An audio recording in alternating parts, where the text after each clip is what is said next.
Douglas County PUD is in the process of completing wildlife surveys for the Wells Project lands. The primary goal of the wildlife surveys is to collect baseline information on the potential presence of rare, threatened, and endangered species within the Wells Project area.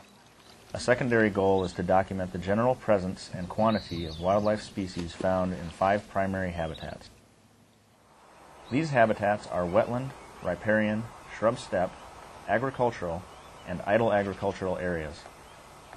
The district has contracted with EDAW Incorporated, a nationally recognized environmental consultant, to complete wildlife surveys on Wells Project lands. Wildlife surveys will be completed for several different species. Starting in May, biologists will use pitfall traps, along with a visual search, near ponds and wetlands for amphibians during the day and nighttime hours. Ron Tressler, a biologist with EDAW, is the project lead for the surveys.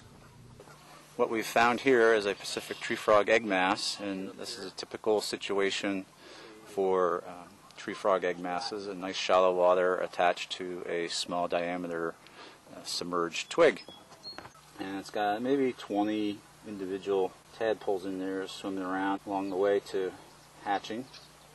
During May and June, wildlife biologists will conduct early morning surveys for birds at sample points along the shoreline and on islands between 5 a.m. and 10 a.m. My name is Jim Keeney. I'm an ecologist with EDAW, and we've been hired by the PUD to do a number of ecological studies out here along the reservoir. This one's a point, so you go to your study point, you'll stay there for 5 minutes, and you'll just listen. So you've got to be aware of the typical bird sounds in the vicinity, know their calls and songs, because most of the birds you don't see, you just hear them. But then you've also got to be identify them by species, by sight also.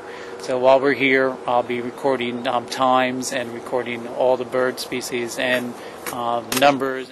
During May and June, biologists will set live traps along the shoreline and on islands to identify small mammals such as shrews, voles, mice, and chipmunks. Visual observations will be conducted for beaver and muskrats. Although wildlife will be handled during the surveys, they will not be harmed. Other 2005 surveys include reptiles and bats.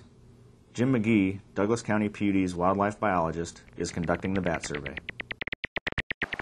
Douglas County PUD is using the Anabat bat detector to do preliminary bat surveys on the Wells Project lands. The Anabat system uses a microphone to record bat sounds on a computer in the field.